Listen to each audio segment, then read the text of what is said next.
মার জায়গা হয় না। কথা বলেন। ছোট্ট একটা পেটে মা জায়গা করে দেয়, সন্তান ঢাকা শহরে গিয়ে 2 তলা বিল্ডিং করে, মার জায়গা নাই। কয় বউয়ের স্ট্যাটাসের সঙ্গে মার স্ট্যাটাস যায় না। ওই হারামখোর, তুই যখন তোর মার পেটের মধ্যে ছিলি, কেন তুই বললি না মা তোমার স্ট্যাটাসের সঙ্গে আমার স্ট্যাটাস যায় না, আমার এখনই তুমি গর্ভপাত করে ফেলো? ঠিক কিনা ভাইরা আমার? তোর স্ট্যাটাস তখন কই ছিল? এই বাংলার জমিনের চিত্র কি জানেন? ঢাকা শহরে এক ভাই আছে, খুব হাই সোসাইটিতে বড় হয়েছে, এখন বড় শিল্পপতি, বড় পার্টি, বড় টাকাওয়ালা। গ্রামে থাকে 4 ভাই, এরকম আছে। ধাক্কা ধুক্কা বুড়া বুড়িরে ওই গ্রামেই খালি পাঠায়। 4 ভাইয়ের এই ধাক্কা ধুক্কা খালি চেঞ্জ হয়, চেন হয়, সার্কেলের মধ্যে ঘুরতে থাকে। শহরেরটা নিতে চায় না। অনেকে এরকম আছে না নাই? বন্ধু বান্ধবকে রেস্টুরেন্টে নিয়ে যায়, 20,000 টাকা বিল দিতে কার্পণ্য করে না। আর বাবার জন্য 1 পাতা প্যারাসিটামল ট্যাবলেট কিনবে, ওই হারামখোর আবার হিসাব করে, বাপকে তো আমি গত মাসে প্যারাসিটামল 3 পাতা কিনে দিছি। এই কথা বলেন না কেন? আছে না নাই? বউয়ের জন্য ঈদ আসলে শাড়ি কিনে 50,000 টাকা দিয়ে, সন্তানের জন্য 1 লক্ষ টাকার জামা কাপড় কিনে, আর বুড়ি বাপ মার জন্য 2,500 টাকা খরচ করলে হিসাব করে তুই সন্তান নামের কুলাঙ্গা। আমার নবী কি বলছে? এই কথাগুলো শুনলে অনেকের আবার জ্বলবে, অনেকের জ্বলবে। জ্বললে জ্বলুক, তুই সারখার হয়ে যা। তোর মতো সন্তান দুনিয়ার জমিনে বেঁচে থাকার অধিকার নাই। এই বাপ কত কষ্ট করে, এই মা কত কষ্ট করে। মা যখন জীবিত ছিল, কত দুপুর চলে গেছে, মা নিজে না খেয়ে সন্তানের মুখে খাবার তুলে দিয়েছে। কত সকাল চলে গেছে, মা রুটি বানিয়েছে 5টা 7টা 8টা। 4 ভাই রুটিগুলো খেয়ে শেষ করে দিয়ে চলে গেছে। মা দুপুর পর্যন্ত কিচ্ছু খায় না। কিন্তু একটা বার ওই মা বলে না, সন্তান তুই যে সব রুটিগুলো খেয়ে নিলি, আমি কি খাবো? একটা বার মা বলে না। ওই মা কোন মা? দুপুর বেলায় মাছের টুকরোগুলো, ভালো ভালো মাছের টুকরোগুলো সন্তানের পাতে তুলে দিয়েছে। মা মাছের লেজ্জা অথবা খারাপ একটা টুকরো রেখেছে, সন্তানের সামনে মা খাইতে বসে না। মা আসরের সময় খাইতে যায়, একটু আলু আর ঝোল দিয়ে মা খেয়ে উঠে গেছে। আর ওই মা তো সেই মা, ছোট্ট একটা মুরগি জবাই করেছে। আপনারা 5 ভাই, ওই মুরগির পুরো গোশতগুলো আপনাদের পাতে তুলে দিয়েছে। মা বিকেল বেলা একটু আলু আর একটু ঝোল দিয়ে ভাত খেয়ে ফেলেছে, সন্তানকে বুঝতে দেয় নাই।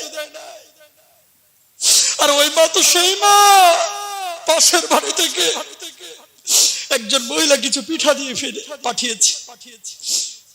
মার পিঠাগুলো দেখে মন চেয়েছে যে আমি একটু খাই, আমার অন্তর বলেছে আমি যদি খেয়ে ফেলে আমার বাজান বাইরে থেকে এসে কি খাবে। পিঠাগুলো মা মনে চেয়েছে, তারপরও খায় না, মা সন্তানের জন্য রেখে দেয়। আরে মা তো সেই মা, দুনিয়ার বুকে আপনি বিপদে পড়েছেন, কেউ বুঝে নাই, কিন্তু ওই মা তার কলিজার মধ্যে সিগন্যাল চলে এসেছে। ঠিক কিনা ভাইরা? সৌদি আরব থেকে এক ভাই আমাদের ফোন দেয়, প্রায় হুজুর কুমিল্লায় আমার বাড়ি, বুড়ি মাকে থুয়ে এসেছে, আমার বাপ নাই, ভাই নাই, বউ নাই, বোন নাই। বুড়ি মাটারে যে আমি থুয়ে আসলাম হুজুর, সব সময় মাটার জন্য আমার বড় কষ্ট লাগে, কিন্তু জীবিকার তাগিদে আমাকে আসতে হয়েছে। আমার মা আমার প্রতিদিন সকাল 9টায় ফোন দেয়, আমার মা আমাকে প্রতিদিন রাত 9টায় ফোন দেয়। আমি ফোনটা তুলে যখন দেখি আমার মার নাম্বারটা উঠছে, বিশ্বাস করেন হুজুর, আমার কলিজায় তখন একটা শীতলতা অনুভব হয়। সুবহানাল্লাহ। হুজুর আমার মা কখনো 10টা 11টায় ফোন দেয় না। হঠাৎ একদিন আমি রাজমিস্ত্রির কাজ করি, আমি সিঁড়ি দিয়ে উঠতেছি, একটা ইটা আমার পায়ের উপরে পড়ে পা থেতলে গেছে, একটা আঙ্গুল নষ্ট হয়ে গেছে। হুজুর বিশ্বাস করেন মা কি জিনিস। আমার মা কখনো দিনের বেলায় ফোন দেয় না। যেমনি আমি আহত হলাম, আমার আঙ্গুলটা কাটার মতো উপক্রম হয়েছে, অমনি থেকে আমার মার ফোনে থেকে আমার ফোনে ফোন কল। আমি বললাম মা তুমি তো এই সময় কোনোদিন আমার ফোন দাও না, আজকে কেন ফোন দিলা? বলছে বাজান আমার মনটা ভালো লাগতেছে না, তোর যেন কি হয়েছে। আর এই মা তো সেই মা। আপনি যখন বিদেশ থেকে আসেন, বউ বলে যে স্বামী আমার জন্য এত বড় সোনা নিয়ে এস, এই জামা কাপড় নিয়ে এস। সন্তান বলে বাবা এতদিন তোমাকে দেখি নাই, আসার সময় আমার জন্য কিন্তু তুমি জামা কাপড় নিয়ে আসবা। খেলনা নিয়ে আসবা, চকলেট নিয়ে আসবা, 3-4 ধরনের। বুড়ি মাকে বাজান ফোন দিয়ে বলে, মা আজকে 4 বছর হাড় ভাঙা পরিশ্রম করতে করতে শরীরটা আর শরীর নাই, লোহা হয়ে গেছে মা। সবাই তো সবকিছু চাইলো, আমি দেশে ফিরবো মা, তোমার কি আমার কাছে কোনো কিছু চাওয়ার নাই? মা বলে, বাজার আমার শাড়ি লাগবে না, গহনা লাগবে না, চকলেট লাগবে না, তুই আমার সামনে আমার কলিজাটা ঠান্ডা হয়ে যাবে। এই মা জীবিত আছে, টের পাচ্ছেন না? মুরব্বীদেরকে জিজ্ঞাসা করেন, কত রাত হাওমাও করে কান্নাকাটি করে মার জন্য, বাবার জন্য। 10 বছর 11 বছর হয়ে গেছে, বাপ মা কবর থেকে আর উঠে আসে না। বালিশ কামড়িয়ে কত রাত নির্ঘুম কাটিয়ে দেয় সে মানুষগুলো। মাকে মনে চায়। মা যখন জীবিত ছিল মার ওষুধ কিনে দিতে পারি নাই, মা যখন জীবিত ছিল মাকে একটু ভালো খাবার খাওয়াইতে পারি নাই। আজকে পকেট ভরা টাকা আসছে কিন্তু মার কবর থেকে উঠে আসছে না, মার কবর থেকে উঠে আসছে না। এমন অনেক বাবা আছে পৃথিবীর বুকে, সন্তানকে অনেক কষ্ট করে বড় করেছে, রিক্সা চালিয়েছে, ভ্যান চালিয়েছে, অন্যের জমিনে কামলা দিয়েছে। ওই বাবার খেদমত সন্তান করতে পারে না। এক সময় সন্তান বড় শিল্পপতি হয়েছে কিন্তু বাবা কবরে, তখন আর সুযোগ নাই। কথা বলেন না কেন? এগুলো অনুভব করেন। বাপ মা যদি ঘরের মধ্যে থাকে মনে করবেন এটা নিয়ামত, এটা জান্নাতের অ্যাসেট। এটা আমার কথা না, আমার নবীর কথা। কি বলছেন আমার নবী? আমার নবী বলছেন, হুমা জান্নাতুকা ওয়া নারুকা। বাবা মা হচ্ছে তোমার জন্য জান্নাত, বাবা মা হচ্ছে তোমার জন্য জাহান্নাম। বাবা মাকে সন্তুষ্ট রাখবা, আল্লাহ রাব্বুল আলামিনের জান্নাতে চলে যাবা। আর বাবা মাকে অসন্তুষ্ট রাখবা, আল্লাহ রাব্বুল আলামিনের জাহান্নামে চলে যাবা। ঠিক কিনা? নামাজ যেমন আমার আল্লাহ রাব্বুল আলামিন ফরজ করেছেন, রোজা ফরজ করেছেন, হজ ফরজ করেছেন, যাকাত ফরজ করেছেন, তদ্রূপ ভাবে বাপ মার খেদমত করা আল্লাহ রাব্বুল আলামিন আপনার উপরে ফরজ করেছেন। ঠিক কিনা? আপনি নামাজ পড়তে পড়তে কপালটাই সিল মেরে দিয়েছেন, কালো সিল, কিন্তু বাপ মার সঙ্গে আপনি বেয়াদবি করেছেন, বাপ মার খেদমত করেন না, বাপ মা আপনার উপরে রাগান্বিত। ও ভাই, এই নামাজ আপনারে কখনো জান্নাতে নিতে পারে না। ঠিক কিনা? সুতরাং বাপ মার খেদমত করা দরকার আছে না নাই? আপনি জানেন এই যে শীতকাল, ফজরের ঠিক আগ মুহূর্তে সন্তানরা একেবারে খুব বলের মতো গোল হয়ে ল্যাপ কম্বল তোষকের নিচে শুয়ে থাকে। ঠিক কিনা? ওই সময় বাপকে কোনো শীত দমায় রাখতে পারে না। বাপ কিন্তু ঠিকই কাজে বের হয়ে যায়, বাবা কিন্তু জীবিকার জন্য ঠিকই শীত গরম কিচ্ছু মানে না, হাড় ভাঙা পরিশ্রম করে, নিজের রক্ত পানি পর্যন্ত করে ফেলায়। কত ঈদ চলে গেল, বাবা নিজে নতুন একটা জুতা কিনে না, কিন্তু সন্তানের জন্য নতুন জুতা ঋণ করে হলেও কিনে দেয়। ঠিক কিনে? কত ঈদ চলে গেল, বাবা নতুন জামা পরে না, কিন্তু সন্তানের জন্য নতুন জামার ব্যবস্থা করে দেয়। তুমি টের পাও না তোমার বাবা তোমার জন্য কি করছে? আল্লাহ দোহাই লাগে, যুবক, অন্তত এলাকার যুবকদের কাছে হাত ধরে পাও ধরে বলে আপনি আসেন, আপনার পাও ধরতে রাজি, কিন্তু আপনার দুনিয়া আখিরাত নষ্ট করেন না। বাপ মার সঙ্গে বেয়াদবি করলে বাপ মার পাও ধরে মাপ চান। কথা বলেন। এই মারা কোন মা 10 বছর মার সঙ্গে বেয়াদবি করেছেন, খালি যা পাটা ধরেন যে মা আমি তো ভুল করেছি, আমার মাফ করে দাও, হুজুরের ওয়াজ শুনেছি, মা আমি তো জান্নাতে যেতে পারবো না, আমার নামাজ কবুল হবে না, মা মাফ করে দাও। মা বলবে, যা বাজান তুই তো কোনো ভুল করিস না, যা আমি তোরে মাফ করে দিলাম। ঠিক কিনা? মার হৃদয় হচ্ছে এরকম, মার মন হচ্ছে এরকম। বাপ মার খেদমত করেন। আর যুবকদেরকে বলি, এখন বাপ মা জীবিত আছে টের পাচ্ছ না, এই মুরব্বীদেরকে জিজ্ঞাসা করো। এক সময় টাকার অভাব নাই, বাড়ি গাড়ির অভাব নাই, দরজাটা খুলবা, বউ বাচ্চা আছে, কিন্তু মার কবরে নাই, মানে দুনিয়াতে নাই, মা কবরে চলে গেছে, আর ফিরে আসবে না। ঠিক কিনা? সুতরাং এখন আছে, খেদমত করো, খেদমত করার পরে মার সন্তুষ্টি অর্জন করো, বাবার সন্তুষ্টি অর্জন করো, আল্লাহ তোমার উপরে খুশি হয়ে যাবে, আল্লাহ তোমার জন্য জান্নাতের ফয়সালা করে দিবে। বলুন সুবহানাল্লাহ। আল্লাহ নবী বললেন খেদমত করো, আল্লাহ নবীকে সাহাবী বলছেন খেদমত করবো কার? বলছে তোর মা। আবার বলছে কার? বলছে তোমার মা। আবার বলছে কার? বলছে তোমার মা। এরপর বলছে এরপরে কার? বলছে তোমার বাবার। বলুন সুবহানাল্লাহ। শুনেন, ইসলামী শরিয়ার একটা মাসালা আপনাদেরকে বলে যায়, আমাদের আলেম উলামা রয়েছেন, উস্তাদ তুল্য, সবাই জানেন বিষয়টা। বাপ মা যদি মুশরিকাও হয়, কি মুশরিকা বাপ মা যদি কাফেরও হয়, বাপ যদি কাফের, মা যদি কাফেরা, মা যদি মুশরিক মুশরিকাও হয়, বাপ মার সঙ্গে খারাপ আচরণ করা জায়েজ নাই। প্রমাণ কি? আল্লাহ রাসূল সাল্লাল্লাহু আলাইহি ওয়াসাল্লামের সাহাবীর প্রসিদ্ধ ঘটনা। সাহাবী বললেন, ও আল্লাহর নবী, 7 বছর হয়ে গেছে ইসলাম কবুল করেছি, কিন্তু আমার মা ইসলাম কবুল করে নাই। আল্লাহর নবীকে বলছেন, আল্লাহর নবী, কিন্তু আমার মা এখনো মুশরিকা।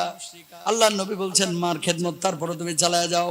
ওই সাহাবী বললেন, আল্লাহর নবী, মার খেদমত আমি করছি, 7 বছর হয়েছে ইসলাম কবুল করেছি, কখনো খেদমতে কার্পণ্য করি নাই, কিন্তু মা এখন শক্ত অবস্থানে চলে গেছে। 7 বছর পরে বলল, কেমন শক্ত অবস্থানে চলে গেছে? আল্লাহর নবীকে তখন সাহাবী বলছেন, আল্লাহর নবী, ওই মুশরিকা মা আমাকে এমন শর্ত জুড়ে দিয়েছে, তুই যদি মুহাম্মদুর রাসূলুল্লাহ সাল্লাল্লাহু আলাইহি ওয়াসাল্লামের ওই দরবার যদি চেঞ্জ না করিস, পরিবর্তন যদি না করিস, আল্লাহর প্রতি ঈমান যদি বর্জন না করিস, আমি মা না খেয়ে মরে যাব। আর মদিনাবাসীকে আমি বলে যাব, আমার সন্তান আমার খেদমত করে নাই, খাওন পরন দেয় নাই, এই জন্য মা আমি দুনিয়া থেকে বিদায় নিয়ে চলে যাচ্ছি, আমি আর মওত হবে, আর মদিনার মানুষগুলো তোর মুখে থুতু নিক্ষেপ করবে। বলুন নাউজুবিল্লাহ। ওগো আল্লাহর নবী, মার খেদমত করেছি এতদিন তো এমন কোন শর্ত দেয় নাই, আজ 7 বছর পরে যে শর্ত মা দিল, আমি এখন কি করব? আল্লাহর নবী তখন বললেন ওই লুকমানের আয়াত, ওয়া ইন জাহাদাকা লান তুশরিকা বিমা লাইসা লাকা বিহি ইলমুন ফালা তুতি'হুমা ওয়া সাহিবহুমা ফিদ দুনিয়া মারুফা।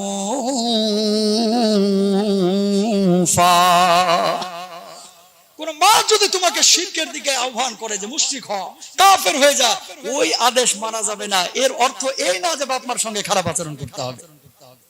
আল্লাহ নবী বলছেন ভালো আচরণ করো, কিন্তু শিরকের আদেশ মানবা না। এই আয়াত থেকে সরাসরি মাসালা বাইরে হয়। এখান থেকে আর একটা মাসালা বাইর হয়, সূরা নিসার যে আয়াতটি তেলাওয়াত করেছি, ওয়াবুদুল্লাহ ওয়ালা তুশরিকু বিহি শাইআ ওয়া বিল ওয়ালিদাইনি ইহসানা, এই আয়াতের একটা অংশ আল্লাহ রাব্বুল আলামিন বলছেন ওয়াল জারি দিল কুরবা ওয়াল জারিল জুনুবি ওয়াস সাহিবি বিল জামবি ওয়া ইবনিস সাবিল। আবার আল্লাহ তাআলা বলছেন ওয়াবিদিল কুরবা ওয়াল ইয়াতামা ওয়াল মাসাকিনি ওয়া ইবনিস সাবিল। সুবহানাল্লাহ বলেন। হিন্দুদের সঙ্গে ভালো আচরণ করতে হয়, খ্রিস্টানদের সঙ্গে ভালো আচরণ করতে হয়, ইহুদিদের সঙ্গে ভালো আচরণ করতে হয়। আল্লাহর নবীর সামনে দিয়ে ইহুদির লাশ নিয়ে যাওয়া হচ্ছে, আল্লাহর নবী দাঁড়িয়ে গেছেন। আল্লাহু আকবার বলেন। সাহাবীরা বলতেছে, ও আল্লাহর নবী, ইহুদির লাশ দেখে আপনি দাঁড়াইলেন কি লাগা? আল্লাহর নবী বলছেন, সে ইহুদি কিন্তু মানুষ। আল্লাহু আকবার। আর আমরা মুসলমানের লাশ দেখা অনেক সময় গালমন্দ করে কয় জালেম মরছে, ভালো হইছে। কথা বলেন না কেন? আলোচনা কিন্তু আর বেশি করব না, আর অল্প সময়ের মধ্যে শেষ হবে। দোয়া করে যাবেন তো ইনশাআল্লাহ? খুব কষ্ট হচ্ছে আপনাদের? আরো কষ্ট হচ্ছে ভাই? কথাগুলো শুনে যান, কাজে লাগবে, জীবন পরিবর্তনের কথা এগুলো। মা যদি মুশরিকা হয়, আপনার দূর প্রতিবেশী, নিকট প্রতিবেশী, তারা যদি মুশরিকা হয়, কাফেরও হয়, এদের সঙ্গে খারাপ আচরণ করা যাবে না। অনেকে বলে যে হুজুর, হে তো হিন্দু, হে তো খ্রিস্টান, হে তো বৌদ্ধ, এদেরকে কোরবানির গোশত দেওয়া যায়? প্রশ্ন করে কে করে না? উপজাতি সাঁওতালরা আসে কোরবানির গোশত চাইতে, অনেকে দিতে চায় না। সাহাবীর নাম সম্ভবত আব্দুল্লাহ ইবনে আমর রাদিয়াল্লাহু তাআলা আনহু, সম্ভবত, অথবা হযরত আব্দুল্লাহ রাদিয়াল্লাহু তাআলা। উনি একদিন ওনার বাড়িতে ঢুকতেছেন, ঢোকার পরে গোলামকে জিজ্ঞেস করলো যে বকরি যে জবাই দিছো, এই বকরির গোশত পাশের বাড়ির মানুষকে দিয়েছো, ওই ইহুদির ঘরে দিয়েছো? বলছে না, দিই নাই। কয় দৌড় মানে দিয়ে আসো, না হলে আমি এই গোশত গ্রহণ করব না। আল্লাহু আকবার। আল্লাহর নবী ইহুদিদের হাদিয়া নিয়েছেন। কোরবানির গোশত বিধির ভূমিকে যদি আপনি দেন, সরাসরি এই কথা বলার সুযোগ নাই যে হুজুর এটা হারাম। ইসলামের দাওয়াতটাও সাথে দিয়ে দিবেন। কথা বুঝতে পেরেছেন? হিন্দু দেখলে মানুষ দূরে ঠেলে দেয়, খ্রিস্টান দেখলেই দূরে ঠেলায় দেয়। আপনি যদি শুধু ধাক্কা মেরে দূরেই ঠেলে দেন, এদের কাছে ইসলামের দাওয়াত পৌঁছাইবে কেনা? কথা বলে। মূর্তি পূজা যারা করে মন্দিরে, ওরা ওদের ধর্ম পালন করতেছে। অনেকে বলে যে হুজুরদের বয়ানের কারণে মানুষ, উগ্রবাদীরা উস্কে যায় আর মূর্তি ভাঙচুর করে ওই যে পূজা মণ্ডপে। এই বাংলার জমিনে হিন্দু মুসলিমরা যেভাবে ভাই ভাইয়ের মতো চলে, সারা পৃথিবীর বুকে কিন্তু এইভাবে কেউ চলে না। ঠিক কিনা?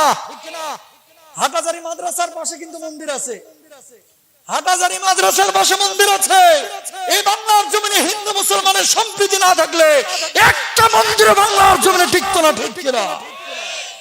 আর আলেম ওলামারা তারা তো সেই আয়াত জানে কি আল্লাহ রাব্বুল আলামিন বলছেন ওয়ালা তাসুবুল্লাযীনা ইয়াদউনা মিন দুনিল্লাহ ফায়াসুবুল্লাহা দুআম বিগাইরি ইলম। যখন হিন্দুরা তাদের মূর্তির পূজা করবে খবরদার এদেরকে গালমন্দ করো না। খ্রিস্টানরা যখন তাদের উপাসনালয় উপাসনা করবে গালমন্দ করো না। তোমরা যদি তাদেরকে গাল